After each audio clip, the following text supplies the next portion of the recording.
So welcome. We're glad you're here. I'm Eric White. I'm the Adult Services Librarian here at the library.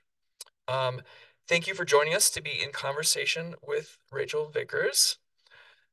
This program is part of our One Book, One Valley series. Every January, we in the Estes Valley celebrate community and reading by coming together in conversation around a single book. This year's book is The Stranger in the Woods, the extraordinary story of the Last True Hermit. As those who have read the book know, one of the major themes in the book is solitude, and today's program is part of an exploration of that theme. I'll introduce Rachel momentarily, but first, our usual disclaimer. We'd like to remind everyone that the library sees part of its job as bringing in speakers to share their own perspectives for the enrichment of our community. Speakers' perspectives are purely their own. We don't tell them what to say, and we wouldn't want to. All right, now I'd like to introduce Rachel. Rachel Vickers battled addiction and endured homelessness for 2 decades, starting in her teens. After reaching a crisis point, she sought help at the Other Side Academy. Her journey there not only allowed her to break the cycle of addiction, but also instilled a sense of responsibility, integrity, and a desire to support others facing similar struggles. Today, Rachel is a program manager for the House program at Remerg, an organization that works to end recidivism in Colorado. She uses her hard-earned wisdom and experience in recovery as a peer coach, as a sober living house manager, and as someone who has overcome addiction herself to help clients utilize reentry resources, especially treatment and recovery options, and ultimately guide them toward a better, healthier life. Rachel enjoys hanging out with friends, exploring new things, and staying involved with the Other Side Academy. Please welcome Rachel Vickers.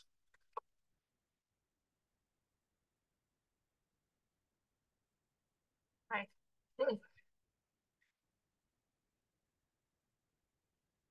Let's just start.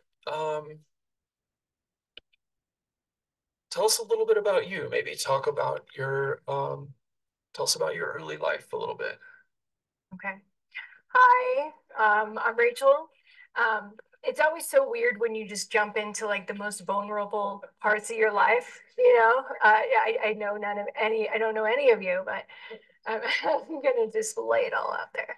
Um, so I grew up in a really, really unhealthy environment. I grew up in, a house of addicts. Both of my parents, my mom and my stepdad, were both heavily addicted to drugs, and it was just the norm for me at a really young age.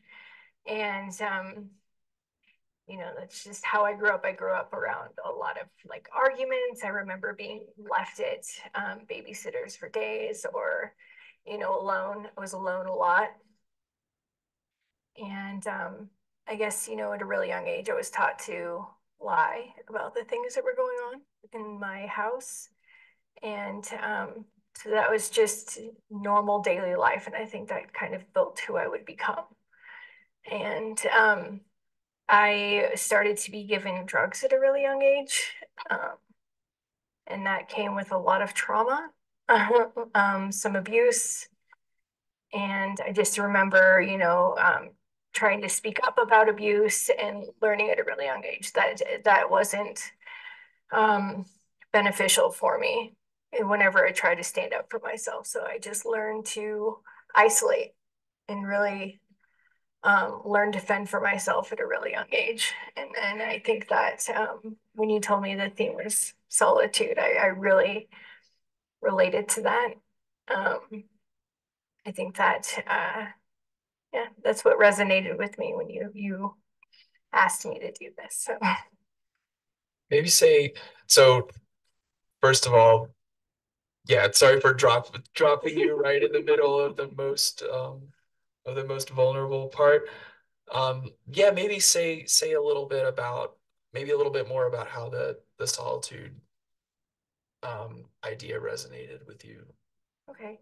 Um, so I think that solitude for me became a defense. And I just found a lot of comfort in being alone. And it was really the only place I could find peace. And it wasn't just, um, sorry, I'm so nervous and I don't know why.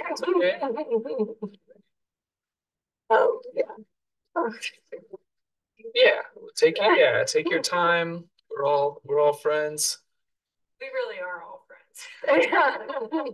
You can tell. Um, I don't know. So maybe say a little bit about kind of the relationships you had like early on. Um, did do you have friends that you could go to for help for, did you have any of those kinds of secure relationships? No, I've never had impactful relationships or meaningful relationships. I think that um, the way that I was raised was really um, lonely and scary. And um, I never had healthy relationships in any sense of the word. I was always, you know, just very alone. But That that sounds, yeah. I think that would be hard for any of us. So um, eventually you had to leave that environment. yeah, so like I told you in our interview or initially, I started using drugs at a really young age. It was given to me by the person that abused me.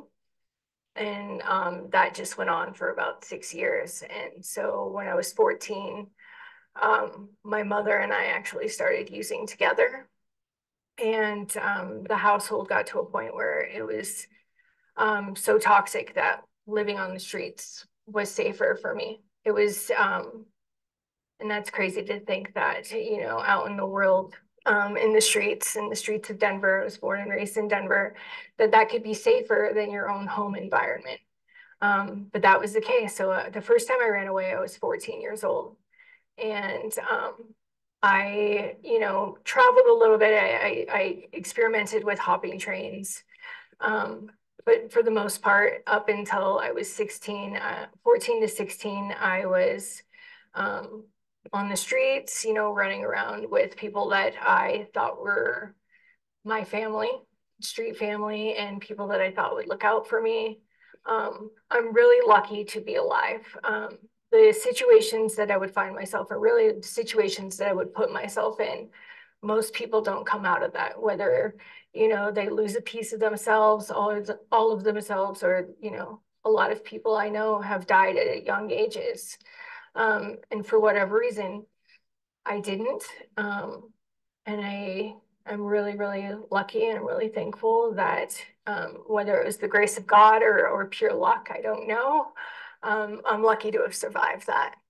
Um, and so eventually at 16, I went and lived with my mother again. She had gotten clean, which would happen periodically throughout our lives. And so I lived with her for about a year. I met my best friend, my then best friend, Sam. He was about 10 years older than me.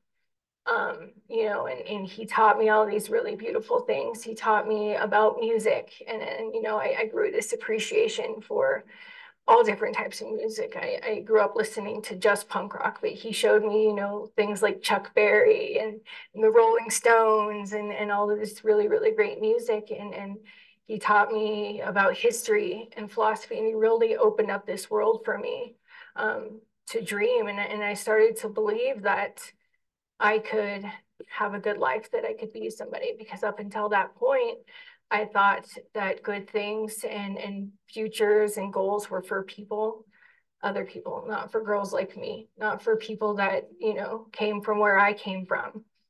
And so I started to have a little bit of hope. And in turn of him giving me all these beautiful things, I introduced him to drugs. And what a trade.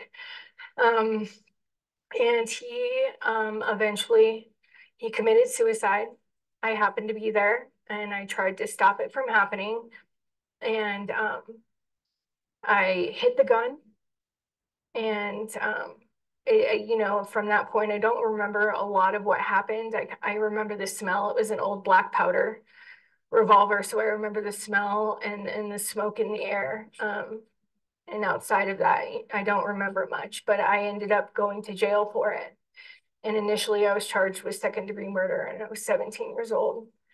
And I fought it a little bit, really don't remember much of that time. It's really hazy.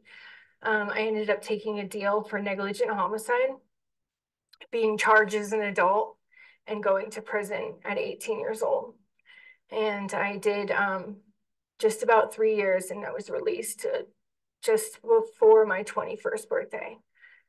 Um, and, I thought that my life would be different, that I could do something with it.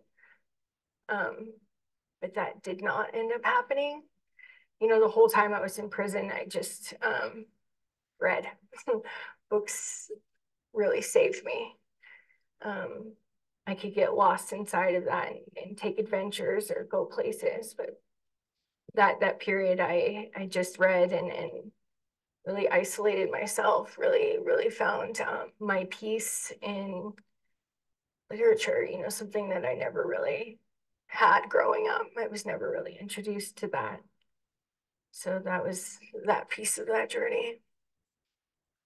So reading kind of gave you a place to go that was outside of the trauma. Can you, is there a particular thing that you read that really moved you? There's a few. I think that I really and I still do love Charles Bukowski.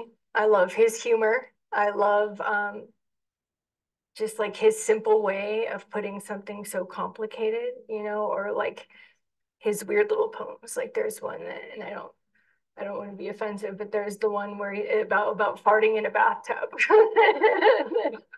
I don't know why, but that just it really just it's such a weird thing where he kind of takes the blame of his wife farting in her sleep, and he's like, yeah, he just owns it, and he's like, actually, I like to save mine for the bathtub. Just such a weird little quirky poem, um, or Life Dance, which is one of my favorites. Can I say it? Yeah.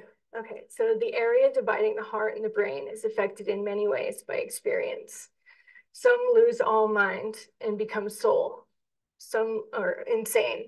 Some lose all soul and become mind, intellectual. Some lose both and become accepted.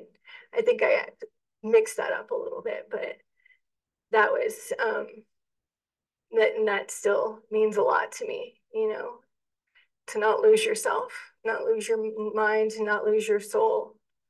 Who cares about being accepted? I could see that being a Bukowski. Yeah. Yeah. It's and so that time, like that time inside, kind of, it sounds like maybe it gave you a little bit of a break from um, some of the stuff that was going on, like a It did and it didn't. I think that, especially when you're in prison, it's not reality.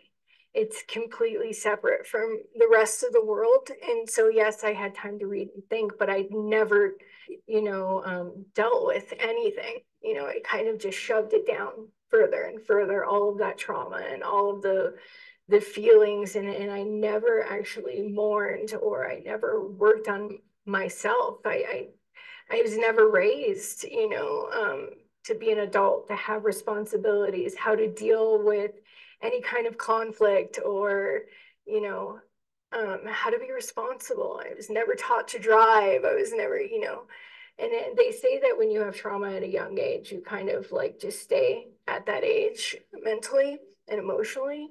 And so when I was released from prison, it was almost as if I was parts of me were 8 when I first started experiencing trauma. Parts of me were 17. And so I still had no life skills. I didn't know what the heck I was doing, and I thought that I would get out and I would get a job and everything would be hunky dory. And life doesn't work like that, you know. It just doesn't. Maybe it does for some people. Like, no, but it didn't work like that for me. I have to learn things the hard way. And not once. I have to do it 47 times the hardest way possible. And then I'm like, oh, maybe that doesn't work.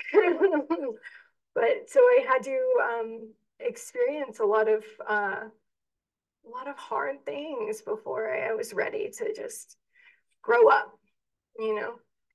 Um, And yeah, so what, like, when you got out, you mentioned you thought you were gonna have all those things that bring stability. Yeah, kind of what was that next phase like? um, I got a job. I met a man, and within 2 months, I was using again. Um, and I mean, it just was all downhill. And when you start pretty low on the hill, all you can do is dig, I guess, so to speak. So I ended up getting pregnant. I was 21 maybe when I got pregnant.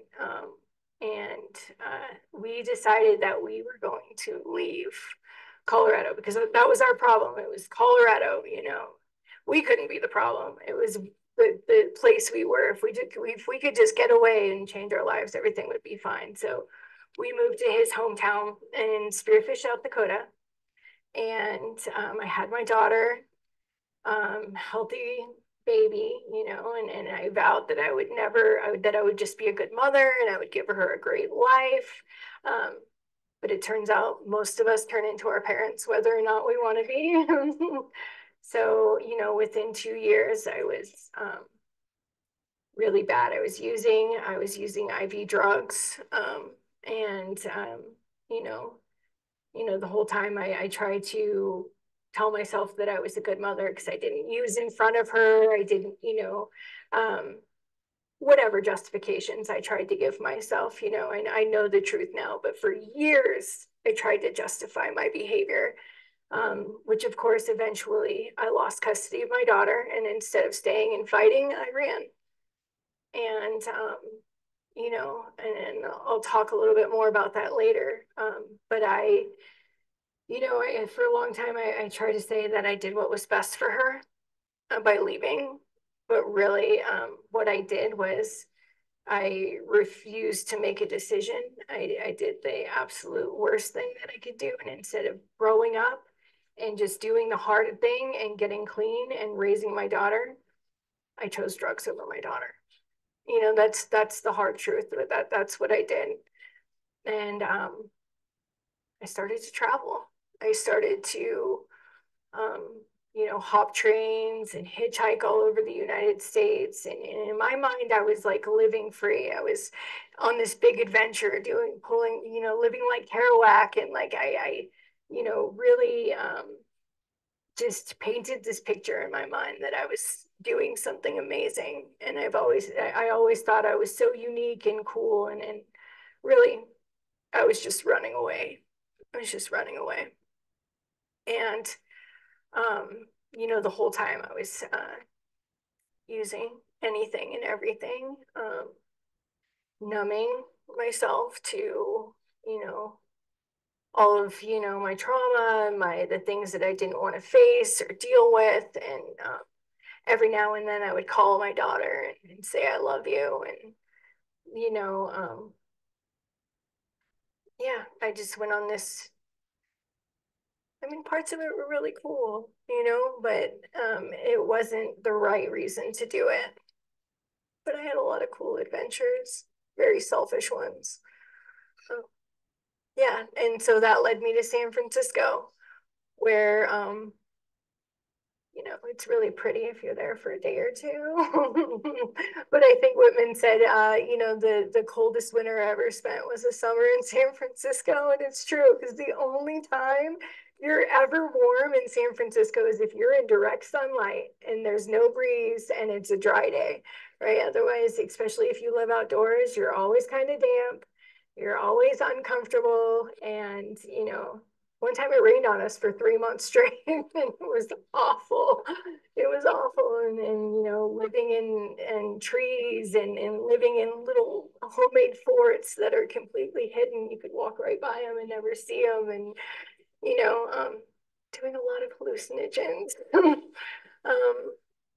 And then kind of like living on Haight Street and kind of like thinking I was cool. But yeah, I lived like that for a long time and it got really bad for me. Probably in that period was probably arrested. I've probably been arrested 30 to 50 times. I can't give you an exact number in many different states. I was using IV drugs, so I had many, many infections. Um, I was just one of the people that you see walking down the street and you kind of just like steer clear. You just yeah, I was a person that people would see as hopeless, no future, they can't change, all of those things. I was that person. And that boundary that I created between myself and everyone else um, was probably part of the boundary or part of the reason they saw that boundary as well. I think that I just completely isolated myself because I didn't think that I would ever be a functioning person in society. I didn't think that I had it in me. I didn't think that I could, and really, I didn't think that I was worthy of it. So you saw yourself the same way that other people Yeah, saw you. yeah. And I think that that's probably contributes to the way that other people see you too. Because if you believe something about yourself, that's the way that you're going to present. Um, and I think that a lot of people that are in that situation hold a resentment to those people. Um, but I didn't. And I never have.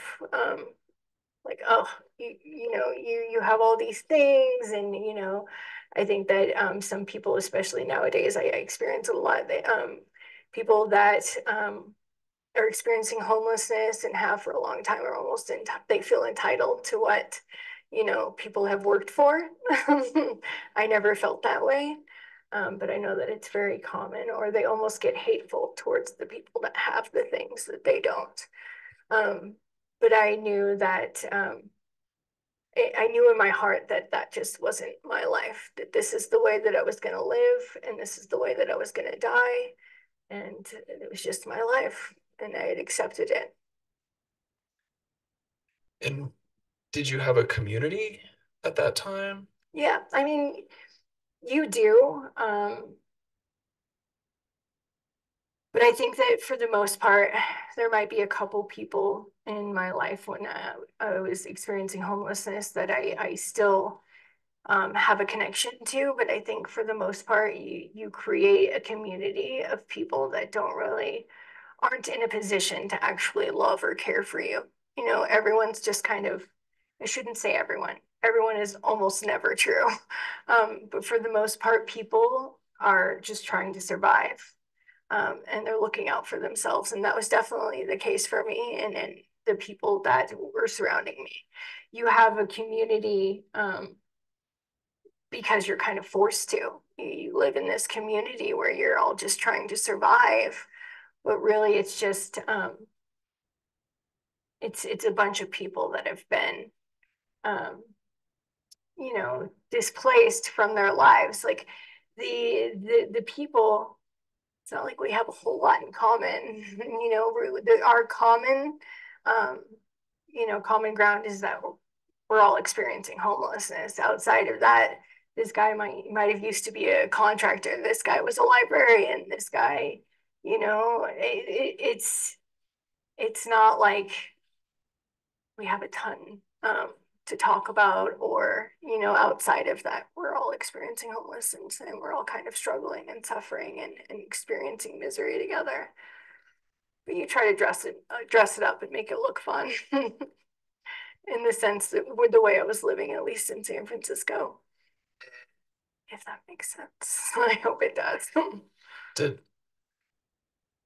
yeah, I mean, it's so you were trying to sort of you had a kind of a story that you told yourself about it. Oh yeah, I've always told myself stories, stories to justify negative behavior, stories to kind of make things fit into this moral box that somehow I still possess throughout the worst parts of my life. I still was a good person, or at least told myself that it's okay if you do this and it's okay if you do this, because I would kind of manipulate things to fit in my moral box. I didn't steal, but I would pay other people to do it as if that made the act better. Right? But in my mind it was okay because I wasn't the one doing it. Things like that. Every A lot of stories. And what was a typical day like? In San Francisco. Yeah. um So, I dealt with a lot of different people, but the way that I survived and the way that made money is I would sit in Golden Gate Park and I would sell drugs. And sometimes, it was a nice, pleasant day. People would be playing music and dancing and all those things. And sometimes it was awful. Sometimes it would rain and we'd be cold, we'd be wet, we'd be sick. Um, Sometimes there'd be fighting. Sometimes there would be like extreme violence around us. My favorite days were I used to stand on the corner of Haight and Ashbury. There's like this little store, and I would paint. And the way that I would paint is I would dance and fling like movement, abstract painting. Um, and those were my favorite days. But like I said, one time it rained on us for 3 months straight, and I'm living in a tent on the side of this hill. And you're not going to go out and do anything because once you're wet, it's over. It's over for you. What was fun about the painting? um, well, I felt like I was connected to the people walking by. I felt like, they saw beauty in something that I was doing, which is really rare in that period of my life. Um, I felt free. The idea I had behind the painting and the movement was that, I would paint with crushed crystals, which sounds weird, but in my mind, they hold energy. And so when I would, fling, it was almost like they were holding the energy and the sound from my dance, from my movement, and it would kind of capture that. Um, like I said, I was doing a lot of hallucinogens. So, but it was like I was creating this, work of art visually that you could feel and hear and kind of, have a lot of different sensations just looking at it. Uh, so it was, the only real and true thing I had during that time was creating. Yeah. Were there but were there other was that the main way that you created Yeah. during that time? I think that was the only way. Sometimes I would meet random people and I would take them on like treasure hunts or scavenger hunts um, throughout the park, or like take them on little journeys, and that was kind of cool too. But outside of that, yeah, that was the only way I would create. And it sounds like from when we talked earlier, it sounds like you had to be pretty resourceful Oh yeah, to live that life. Can you say a little bit about that? yeah. I've always kind of had this talent of naturally getting whatever I needed. Um, I would do what you call spanging, which is spare changing people. But I would always, have a gimmick. I would make them laugh. I had these swords, the fake swords, plastic. I never tried a real one, but I would swallow swords, or I would put nails like this long up my nose, and like street performing. I would music and dance. Um, I've always liked to build little forts, and one time we built a platform in a tree, about 15 feet up in a tree, and we lived in the tree for a while. And then, you just kind of like naturally meet people. And, I say this over and over whenever I tell my story, is that, I believe personally that God looked out for me. I never went hungry. I think that I did struggle and I suffered physically, but I did that to myself. But I never was hurt or anything like that. And things just kind of came to me naturally, almost like if I was hungry, I never had to steal. I would just kind of almost manifest food, or people saw, and I always strove to be a good person. Um, did pay other people to steal from me. That's okay, because in my mind I wasn't doing it. But I just, you know, got really good at getting things. I've always figured out resources wherever I was. Like, oh, they feed at this time, and I always knew those things and got really good at it, and it came really handy. Recently in my career, but I think that, whether you believe things happen for a reason or you believe that you make a reason for everything that happens, I mean, ultimately, it doesn't matter, right? But I believe that God was looking out for me. Other people believe that I was manifesting goodness. Um, yeah, I'm still really resourceful. It sounded like you had to be because things were really precarious. Like as far as like you mentioned, someone might steal your shoes or all your stuff might get wet. Like Oh yeah, that happened. Yeah.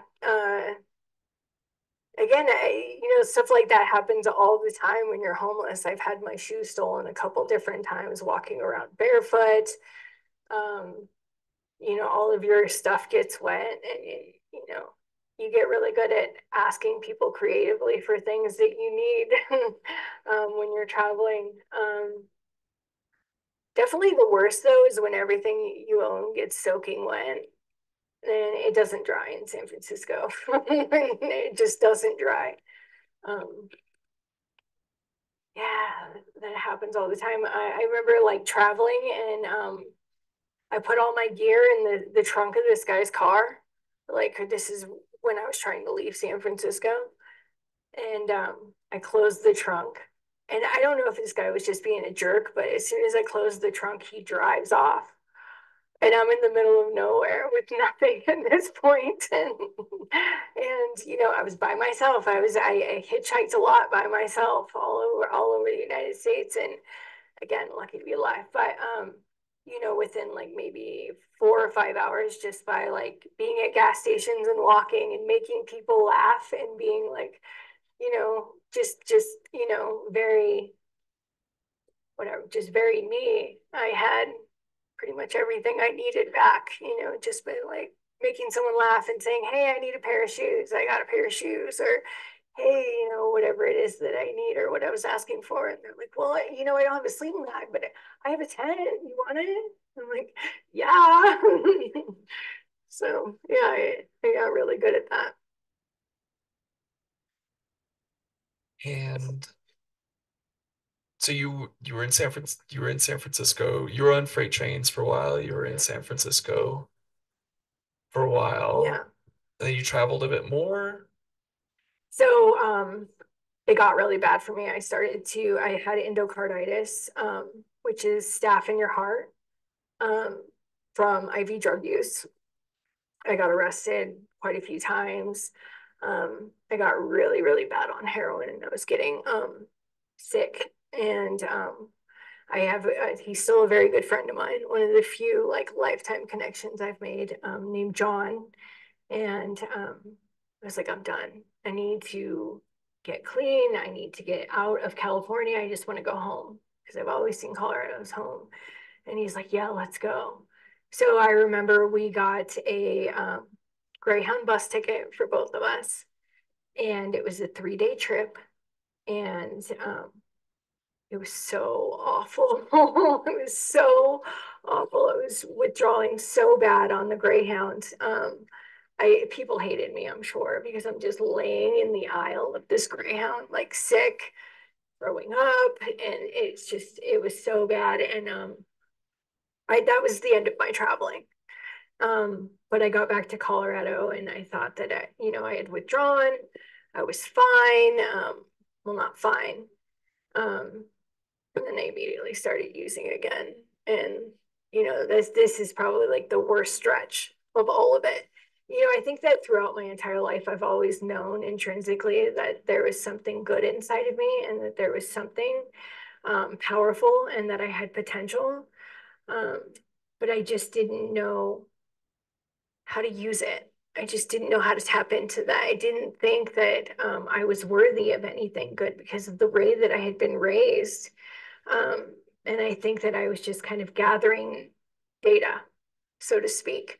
Um, but it got really bad. I probably have gotten arrested probably 20 times in the past. I mean, I've been in recovery for over 4 years now, but during that time from I think it was like 2015 to 2019, I probably got arrested 25 times. I probably overdosed at least 25 times, hospitalized, doing stints in jail, living in a tent on Platte River in Denver. Um, just so bad. It got so bad. And I remember being on the tent in a tent on the river in 3 feet of snow and just thinking I was gonna die over and over again. And I just didn't know how to get clean. I wanted it, but I don't know how. I've probably been to treatment. I've been in treatment numerous times, 30, 60, 90 days. Um, I always relapsed. I might be clean for 2 months, 3 months, but I always relapsed. And I've realized that for people with addiction issues, addiction is almost never the problem, right? That's the solution. The problem is very much within us. It's usually trauma, um, lack of or inability to control or understand our emotions. A lot of it's behavior based, and I know that now. But then it was just like it was always something outside of me. It was this person brought it around, or this person, or this. It's just cold. I would just justify it by anything outside of me. It was never my fault. And until I addressed those, things inside of me and changed that, I always went back to the solution. It was never my problem. My problem was me. Um, yeah, so um, I remember the last time that I used. Um, so I had been in jail for some time, and I wanted to get clean so bad. I wanted to start a life. I knew that I wanted to help people, right? But I can't help anyone until like I'm in a position to do so. But um, and that's when I heard of the Other Side Academy and um, this person. She was talking like, "Oh, they're mean there. It's 2 years long. It's challenging and all of these things." And I was like, "I need that." I need something long and I need something, really challenging and I need a place to do it that's free. And yeah, I wrote a letter and I never got a letter back. And then a couple days before my release, Lola and Steve, they're the managing directors here in Colorado, came in for like a really quick presentation. And I was too much of a coward to like raise my hand and talk to them. And the only reason I ever spoke up was because Steve was walking out and he sees that saw a quote that I had written on the wall. And he reads it and he laughs. And he's like, "Who wrote this?" And it was like, and it was like the most ridiculous thing. And I hope I don't offend anyone, but the quote was, "Procrastination is like masturbation. It's fun for a while, but in the end, you realize you're screwing yourself." And that was the only reason I talked to him, was because he saw a weird little quote I wrote on the wall. And he's like, I was like, "Actually, I wrote a letter, but you never got back to me." And Lola said, "Well, when you get out, you just call me. It doesn't matter what day or time. You just call me and I'll pick you up." And I didn't. I got out at like 1 in the morning. And so I justified using one more time, um, which never ends up being one more time. I woke up in a hospital 6 days later because I had overdosed, and there was insulin in the shot that I did, and it really, really, really damaged my liver and kidneys. And yeah, that was the last time I used. And I called the Other Side Academy, and this lady named Robin picked up, and she's like, "So you want to come?" And I'm like, "Yeah." And she asked me about myself, and so told her a little bit about myself, and no one's ever been honest to me at this point. Now I've had a whole lot of honesty, but at this point, no one had ever told me about who I'd become. And she asked me, and this will forever stand out in my heart and in my mind. She asked me if I had any children. I said, yes, I have a daughter. And she asked me, where she was, did I raise her? And I told her the story. And in very detail, a lot of detail. And she goes, well, do you love her? And I said, yeah, of course I love her. I love her so much. She's my daughter. And what she said to me changed the entire trajectory of me. I can't, you all know what I'm saying. And she goes, well, if this is the way you love somebody, I'd hate to see the way you treat someone if you hate them. And I was like, oh my God. And it clicked for me who I'd become, and that I would call her every 6 months or every year and be like, hey, I love you. Yeah, I'm going to come. And then never show up. I had created this lifetime of broken promises for her. I'd become my mother. I had become the very person, the last person in the world I didn't want to be. That's who I had become. Um, and when she said that to me, I was like, God, I need this. I need this. I need people in my life. They're going to hold me accountable. Um, they're going to be honest to me and point out my crappy behaviors because God knows I had a lot of them. I still do. Working on it. But I needed that. And that was the moment that I knew that that's where I needed to go. You want me to keep going? Yeah, I was just gonna ask, like, what was it like to be there? What were you like when you were there? And like, what was that community like? I showed up in a hospital gown and slippers. I was a mess. I had my hair was growing out from a hot pink mohawk. Um, I was completely broken as a human being. I was emotionally immature, um, very inappropriate sense of humor.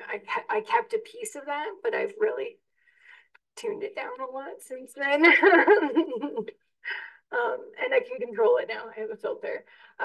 But I showed up and I was just broken. I was at a point in my life where I was willing to do anything in order to not live like that because I knew that if I went back, it was only a matter of time before I completely lost my mind or I died, and they say that you're ready to change when you hit rock bottom, but I can't tell you how many rock bottoms I hit before I was finally like, I'm good now, I'm done. Um, and they have something called the bench where you sit down and you get interviewed. And when I got there in my hospital gown and my slippers, it was Lola that interviewed me. And I had never in my life talked about my trauma to anybody. I never told anybody about abuse or the neglect or, I was just honest. And even before I knew anything about the Other Side Academy or Lola, I felt like I was home and I felt for the first time in my life like unconditionally loved.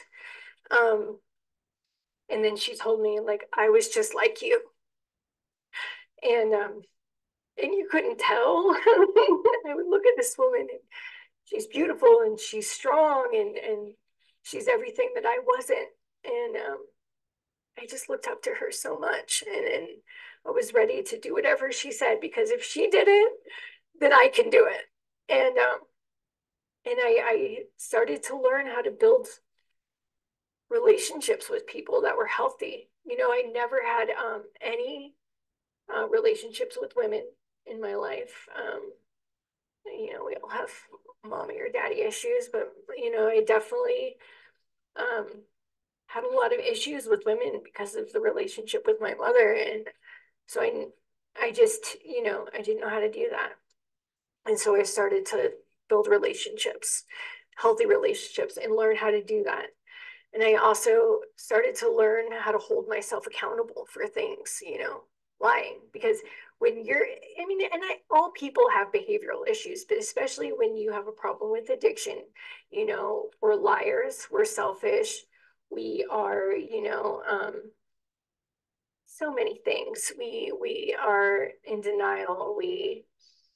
Um, so many different things, and people started to point those out to me, and I started to notice the lies that I told myself and those stories that I told myself, and people started holding me accountable when I was dishonest or when I was being a jerk.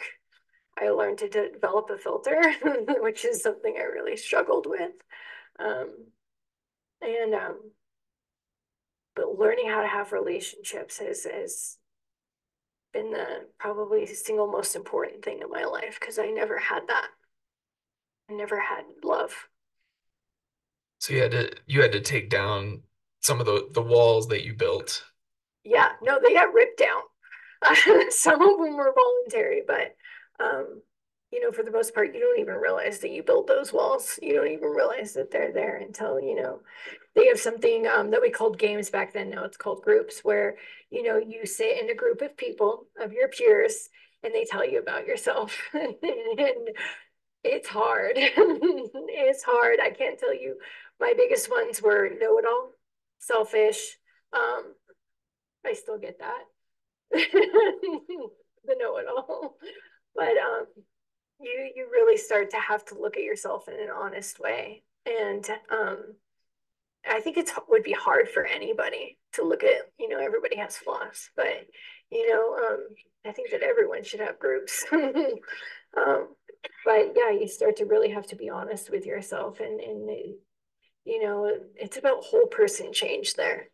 It's not just like, most people think that all I need to do is stop using. But like I said, that's not really the problem. So you really address those core issues that, most of us don't even know we have. Um, but yeah, those walls got ripped down. I didn't really have a choice in the matter. Um, Was there, so it sounds like you were in community a lot. Was there also a place for solitude there? Were there things that oh you yeah, could it's called go? hours. No, no, I mean, no, not really. I mean, I would read at night because that's always been an escape, for me. Um, But no, you really have to learn how to be around people and develop. I've been alone for 31 years at that point, that was the last thing I needed. Um, but no, that was the only time in my life I wasn't alone up until that point, and I didn't feel alone. I mean, the rest of my life I could be in a crowd of people and I was still alone. I could be conversating with a group of people and I was still alone. I didn't know how to have connections with people. I never learned how to have relationships in any sense of the word. Anything that I ever had was unhealthy until that point. How did you know you were ready to leave? The Other Side Academy. Okay, so the Other Side Academy, it was a 2-year program. It's a 2.5-year program now with 6 months of graduate housing. Um, but so I stayed 3 years. So I stayed an extra year because my first year was all about me and working on myself, and letting go a lot of that crap that I had carried around with me in my backpack for so many years. That second year, I really got to learn to mentor and take people under my wing and help guide them and help get rid of the crap that they've been carrying around their whole life. And that was really more healing to me than that whole first year of working on myself. That giving back was, I learned so much from teaching other people that I wanted to keep doing it. And not just that, like, what was it to give back a year of my life to the place that gave me so much? Um, and so at 3 years, I knew that I was ready because I knew how to like have healthy relationships. They forced me to get my driver's license there. I didn't want to do it. I never had a driver's license, but they made me do it because they were like, you will appreciate this. You will be so grateful. And I am so grateful. But I started to feel like I had something to give the world. And not just that, but I was a person that could. I've been told my whole life, by my whole teenage years, that I had so much potential and that I could do anything, but I just didn't see that in myself. And I had gotten to a point where I did see it in myself, right? And how I got to that point, and I told you about this, and this is something that I love to share. How I got to that point was forgiveness for myself and for the people that, all the people that I hurt and everyone that had hurt me. I still struggle with forgiving my mother for a lot of reasons. I'm in a better place, and maybe someday. And what got me to that point of forgiveness was just continually doing the next right thing, the next kind thing. When I did make a mistake or I did tell a lie, being like, you know what? That wasn't the truth. I don't know why I lied to you, but for what it's worth, I did. And taking whatever consequences came from that. And by doing that, I started to feel good about myself. I started to like who I was becoming. And about a year and a half into my stay, I realized that I did like who I was. I was starting to love myself. And then I realized one day, it just hit me. I had this crying, I just bawled on the bathroom floor with Robin, the person that said, I'd hate to see the way you treat people when you hate them. Just bawled, and I hadn't cried in years. And after that, I realized that I am who I am, not in spite of everything that I had survived, but because of it. And without that, I wouldn't be who I am, and I wouldn't have the abilities that I do. And you know, um, all of those things that I endured and survived, but not just that, all of the things I did to people too, I wouldn't be the person that I've grown to love without those things. And so by realizing that, I'd forgiven myself, and I'd forgiven the people that had hurt me. And, um, and I just knew that I had something to give, that all of those things I survived could be the means of which I help the next person. And that's what I want to do. And I said this a little while ago. It's like, I don't care if you believe that everything happens for a reason. Like if you believe that your life is planned out by God, or, whatever that looks like for you, or whether you believe that it's up to you to make a reason for all of these things that happen throughout our lives. Ultimately, it doesn't matter as long as you just don't allow all of those things to happen for no reason, right? Because if I had just survived all of these crazy things and walked across the US and never got hurt, which in reality, something bad should have happened to me at least once, but it never did. If I had just survived all these things, got sober, got my life on track, and then just lived the rest of my life in peace, I'd be kind of selfish, right? Because I think that I have so much wisdom. And I think that my story could give people hope, because no one ever is completely lost or hopeless, right? People can change. People do change. It's hard. It's a lot of work, but no one is hopeless. And if I could use that to help one person, then that vindicates all that crap. I hope that made sense. Yeah, maybe I want to open it up to questions here in just a second, but maybe say a little bit about what your life is like now. Okay. Um, so I actually work for an organization called Remerg now. Remerg is a reentry organization based in Denver. Um, that, our ultimate goal is to reduce or end recidivism. So we want to keep people from going back. I think the biggest reason that people end up going back to prison and jails is because once you have a criminal record, your opportunity is so limited. And that's not just it's for employment, it's for housing. You now have this stigma that you're a convicted felon, you're a thief, you're a burglar, whatever that looks like. You now carry this weight of that. It's really hard to get gainful employment when you have a record. Sure, you can go get a flagger certificate. Nobody freaking wants to do that. It's either hot or it's cold or it's windy. You almost die 18 times because people are crazy when they drive. Nobody wants to do that, but that's the jobs that you can get. It's very dead end. There's no room for you know uh, getting higher and higher in that career. It's not a career, it's a job. You don't want to work a job for the rest of your life. You want a career. Um, so, we try to find and create opportunities within jobs and help people with housing, whether it's like sober living, transitional housings, whatever you need at that moment. We have a public service website that lists over 1,400 different resources, and we also have a call line. So no matter what you're looking for, I talk to a lot of parents. I probably talk to more parents than anything, like, hey, my kid's struggling with addiction, they're in jail, you know. And then as far as the clients, I have a conversation with them, and then I know what they need, but it really depends on what they're ready for. And I'm really good at getting a feel for what that person's ready for, what resources are there. And I'm really good with resources, not just because I've learned it from what I do, but because I know them from the inside, because I was homeless for so long. So it's just kind of a natural thing for me. So that's the main thing that Remerg does is resources. But we've also started a housing program for people that are currently incarcerated and with indeterminate sex offenses. So, they have the biggest stigma of all, and they have the biggest lack of opportunity. And I think that people with sex offenses often end up homeless, and, very,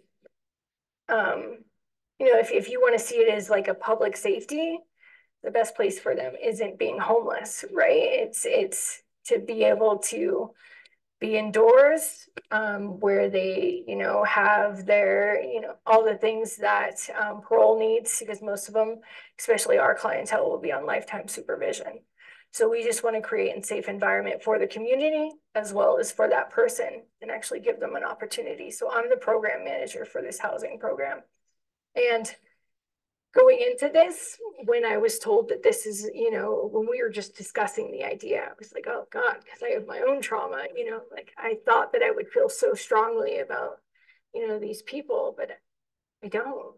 I don't feel as bad as I still struggle with it morally sometimes, but it's not what I thought it would be. And I actually leased up my first, or I got my first 2 units today, and I will lease them up Tuesday and Wednesday. So exciting. But Oh, you got your first two people yeah, housed. yeah, it's Cool. kind of a cool feeling. But the greatest thing is when someone I got a call today from someone that I helped get housed and put a lot of work into, and it was a friend of theirs, and they're like, I just want to say thank you for the work that you're doing.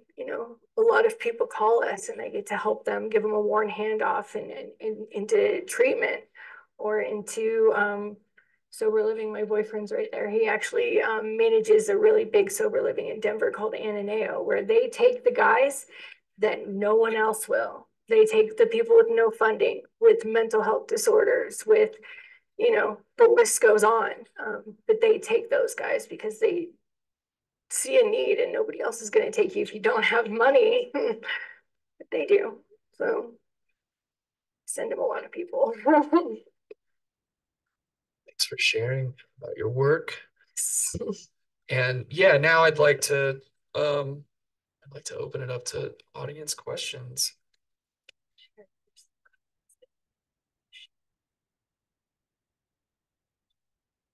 Sure, sure. Really quickly from the chat, just so that chat people know I'm reading these things. Marcy would like you to know that everyone at the Other Side Academy loves you.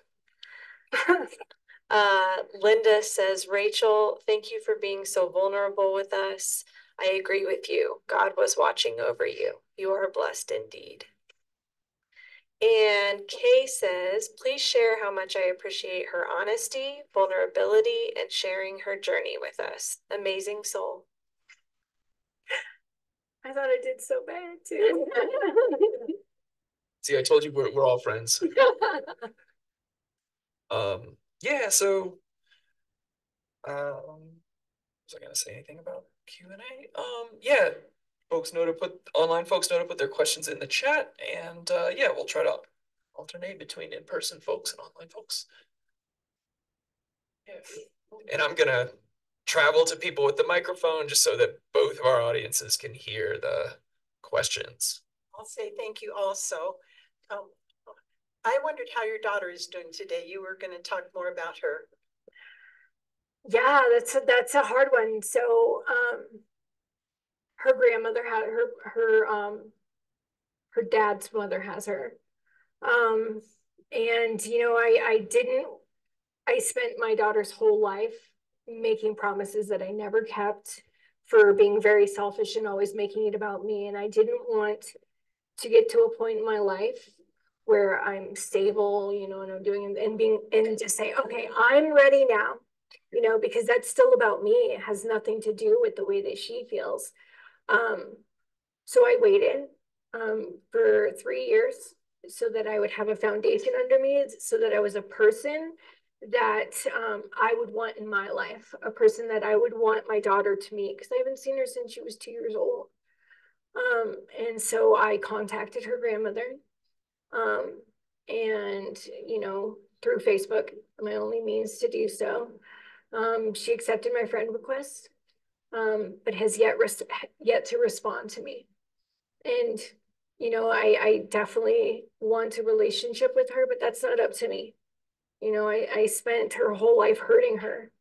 And at some point, I mean, we all want our parents in our life. And I hope that either her or her grandmother reach back out to me, but I continually say Merry Christmas. I would really like, even if we don't have contact, let me help financially, whatever that looks like. But she will be 15. She's 14 right now. She'll be 15 October 1st, and I have no contact.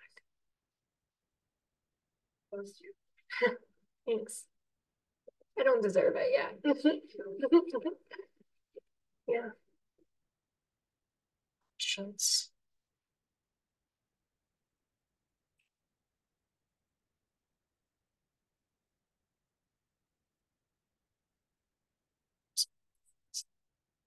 Are you keep in touch with your mom? Do you have good relationship now? My mom and I never had a good relationship. She passed away about 2 years ago. She was sick for a very long time. She had Crohn's disease, but she also had a lot of complications with that, and surgeries and a lot of different things. So she actually passed away in her sleep while I was incarcerated. And I didn't know for months. The person that I call my adopted father actually told me. But yeah, we've never had a good relationship, and I mean, but she's still my mother. And in the worst parts of my life, when I was suffering the most, I still said mommy, you know, even though, you know, you always love your parents no matter how badly they hurt you. But yeah, so very suddenly, and that was part of the reason that I was sobbing on the floor the first time I cried in many years, because it just kind of hit me, all of that like trauma that I never went there, you know, dealt with, and so that was a big piece of that. Do you miss your daughter? Like your daughter? Yeah, I would love that, but it's not up to me at this point.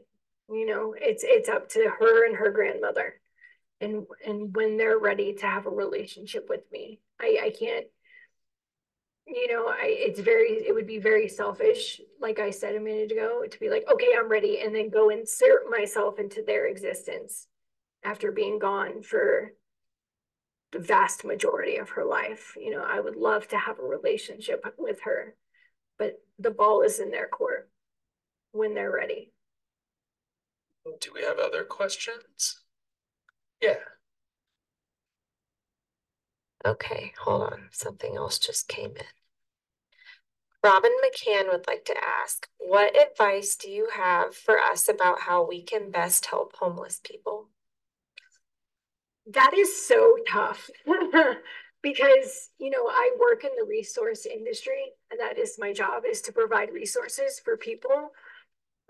But the resources we provide are the ones that are going to help you help yourself, right?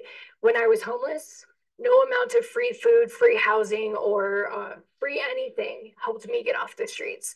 What got me off the streets was me and making a decision that I had had enough and that I was willing to put the hard work in and do anything to not live like that anymore.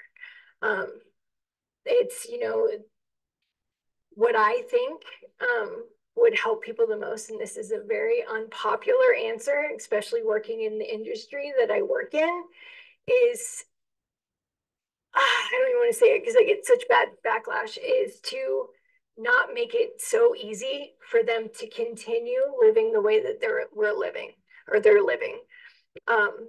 You know, if you, this is so unpopular, but if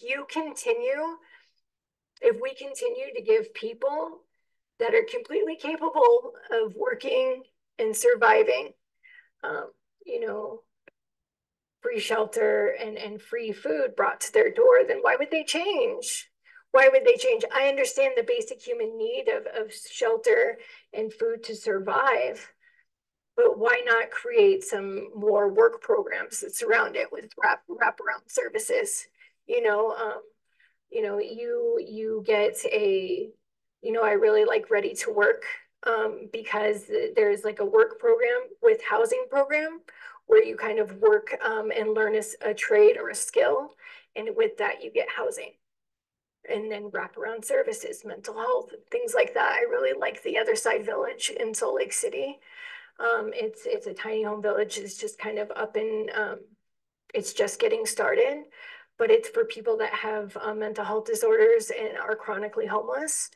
And, you know, it's based on the same principles of the Other Side Academy. So accountability, that community, they're going to have a lot of community spaces, social enterprises. They have donuts, succulent business, but everyone in that community plays a part for that community. Work together, you know, you could potentially own your own tiny home, but everyone is going to contribute to that. And I really like if we just did, you know, no one answer is going to work. But I think a ton of answers collectively would work. And I really think that Colorado is lacking in mental health in every sense of the word. There is no mental health support. And I think that's one of the biggest issues that we have is so many people that are homeless have chronic mental illness, and there's nowhere you can send them to get help. There's just not. I mean, if you want mental health help, you got to have a drug addiction too. Otherwise, there's nowhere for you to go. And it's that's a really tough question. And when I say, you know, make it harder to live so easily as an addict, it's not. It's going to perpetuate the problem. I saw the you know, the SRO giving homeless people single room occupants, they're called SROs, they're doing it with the hotels here. I saw it happen in San Francisco, and you know what happened over a period of 3 years? The homeless population quadrupled instead of getting better. I think more work programs, you know, doing programs like that, more mental health. But as what we can do for individuals is lobby for more mental health. I hope that wasn't a harsh answer.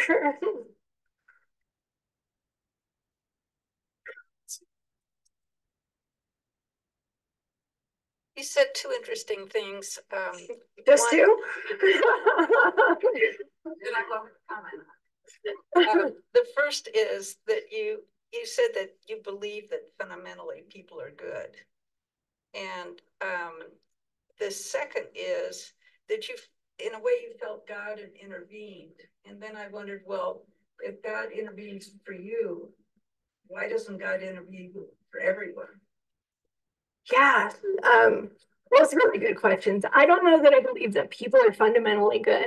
I think that we fundamentally know right from wrong, and that we all intrinsically just know, not to do those certain things. You don't, hurt people. You don't kill people. You don't steal. We know that. We know morals are kind of just in our DNA, instinct.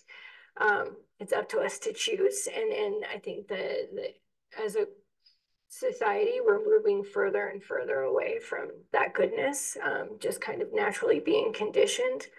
Um, but I think that as far as the God intervening question, the story that I tell myself, maybe it's just to justify all the crap that I survived, because whatever reason is that, I was just collecting all that data in order to help people. And maybe that was the purpose God had for me, is, to survive and use my lived experience to help other people survive the dark places that most people don't, to show them that nobody is hopeless, and that if I can change, because I was the worst, the worst, right? If I can change, then really anyone can. But in having gone through that process myself, like I tell people and I warn them, like, it's not easy. It's constant hard work. You are constant. I mean, it's not going to be like a 30-day fix, right? It takes years. You have to build new habits. You have to learn how to be human all over again. If you ever did, I never did. I had to learn how to be a good human from nothing. And it took me 3 years, and I'm still learning. But I think that, I had to suffer and survive out of pure, grit and determination in order to help other people. And maybe that's God's plan for me.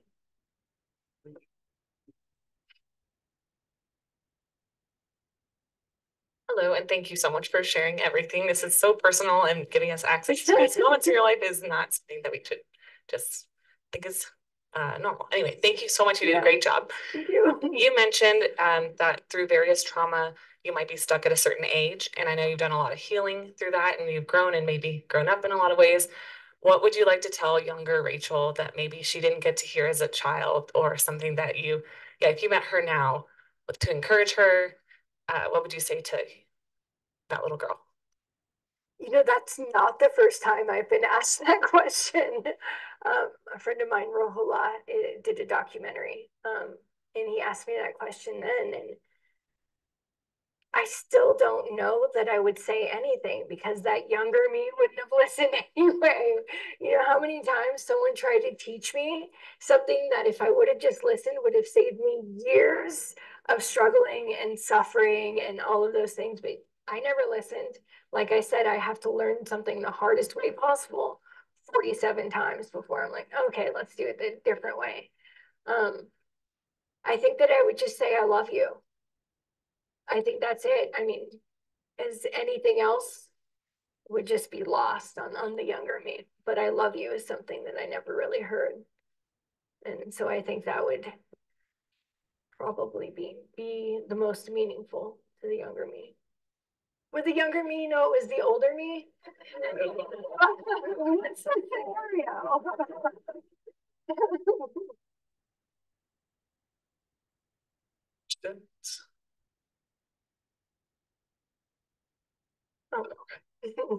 Sure. Okay, last comments from our online crew. Kay says,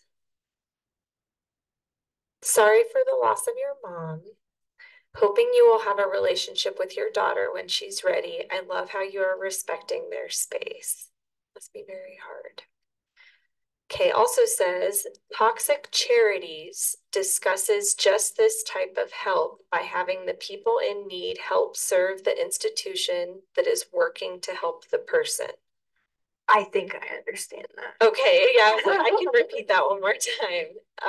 Yeah, just this type of help by having the people in need help serve the institution that is working to help the person. So, just comments. Yeah. Any other questions?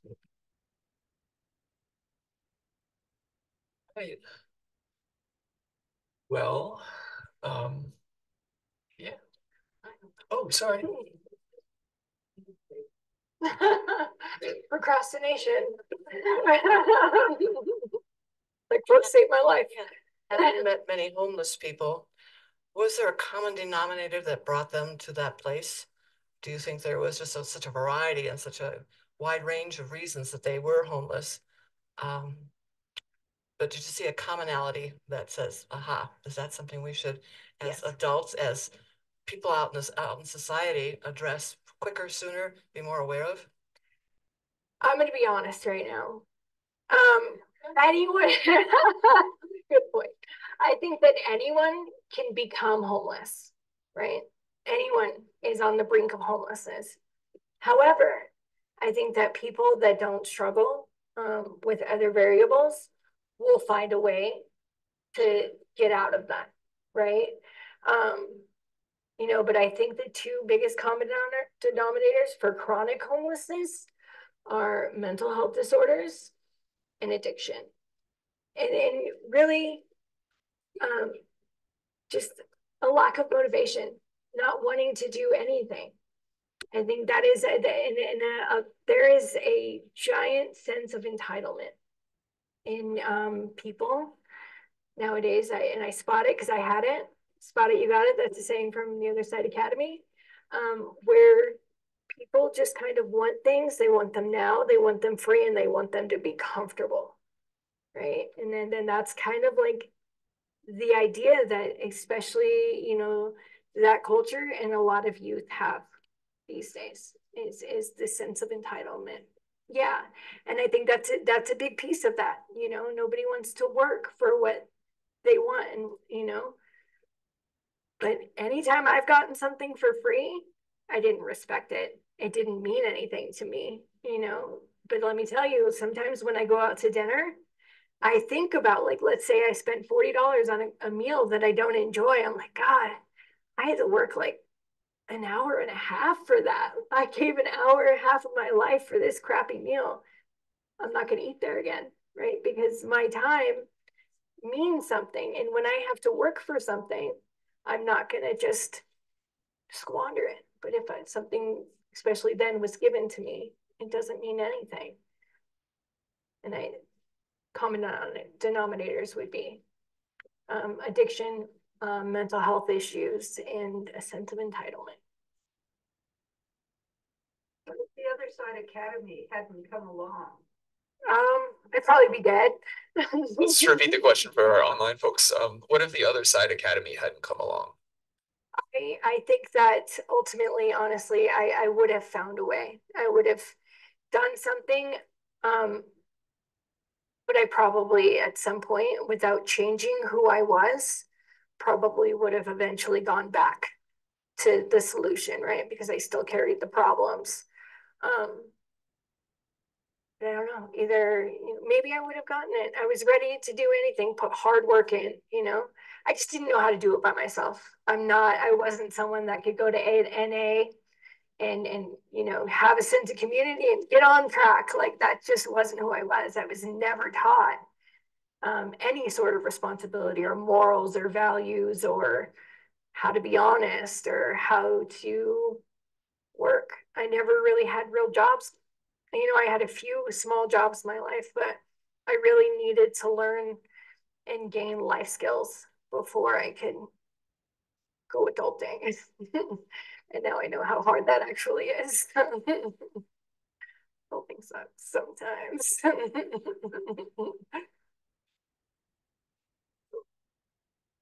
Did you read A Stranger in the Woods? Did you read it? Oh, I'll just read. Did you read A Stranger in the Woods? About 2/3 through it. I ordered it for this. I'm very much enjoying it. But Sean, this is my boyfriend, by the way. Sean has two younger brothers that have come lived with us. They're 14 and 15. And on top of, working 9 to 5 and helping with that, I don't have a lot of time. My intentions are good, and I read 2/3 of it, and I actually have enjoyed it. So, did you relate to it? Do you have any relationship? Absolutely. I figured this guy out. I mean, has anyone figured this guy out? No. You didn't have the addiction issue part. No. You certainly have the Yeah. seeking solitude and freeloading part. Mhm. I actually like his adventure. 7 years? Yeah, I think it's pretty amazing. Yeah, I don't get it either. I think that's the point, right? The fact that he was able to elude people for so long, and people just putting stuff on their, porches and notes, and yeah, I definitely relate to him in the sense that, always feeling like an outcast, always feeling like you don't really necessarily fit in anywhere. Sometimes, like, the tapes that I play, the lies that I tell myself, well, we all have those tapes, right? We don't know they're playing, but it could be something as so subtle as, like, you drop something and you're like, in your mind, that silent tape that plays really loud is like, God, you're an idiot. And that's kind of what you believe about yourself, right? And everyone has a different tape, but for women, it's usually like, you're not good enough, you're stupid, you're whatever your body is. I don't know the men's tapes because I'm not a man, but the women tapes are typically pretty similar, right? And I still get that. You don't belong. I have imposter syndrome. I'll walk into a room full of DAs and parole officers. Yeah, not too long ago, I went to the governor's mansion for a holiday party, and I'm like, I couldn't even like talk to anybody for the first 30 minutes. I walked by the Governor Polis, and I almost like can't, and I was like, and so the girl I work with, Sophie, she's like, what was that? I'm like, I don't know.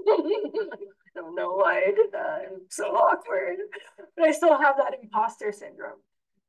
I still feel like an outsider, like I don't fit in, and I'm able to recognize that those tapes are playing now, and I try to like counter it with a true statement, like, you were a badass, shut up.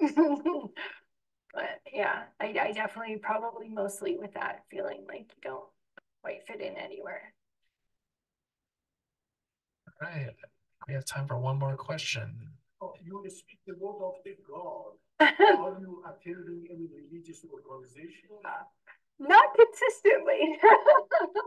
Not consistently. I think that we've probably gone like twice in 2 months. What is stopping them to go on a regular basis? Chaos in our lives. No, I think that we both just have so much going on. He's always on call. He manages like a really, really big sober living. There's probably about like 72 people in it. Yeah, and so right now we're also Remerg is trying to get our legs underneath us with this housing program. So with the housing program, and I'll answer this as quickly as possible. We're doing this entire process while the person is currently incarcerated in Department of Corrections with a voucher. So we are getting the application for the voucher via, Zoom with them filled out with several different bureaucracies. And I'm trying to recruit landlords that are not only willing to work with a voucher, but willing to understand that the process is really weird. I don't really have a time frame. They're currently incarcerated. They don't have an ID. So you can't really put in rental applications. You have to know, the landlord. But on top of all of these crazy logistics is they have been convicted of a sex offense, which is a lot. And so I'm constantly working, answering emails. And so it's really hard to find that balance and safe place. And then bringing these two kids into our lives that have their own struggles and trying to really be mentors and positive role models in their lives. We're just trying to find a balance right now. Yeah, I think you all need it. Well, Rachel, I want to thank you for making the trek up here and sharing and being so vulnerable. We all really appreciate your everything you're bringing yourself here today and sharing with us. Thank you so much.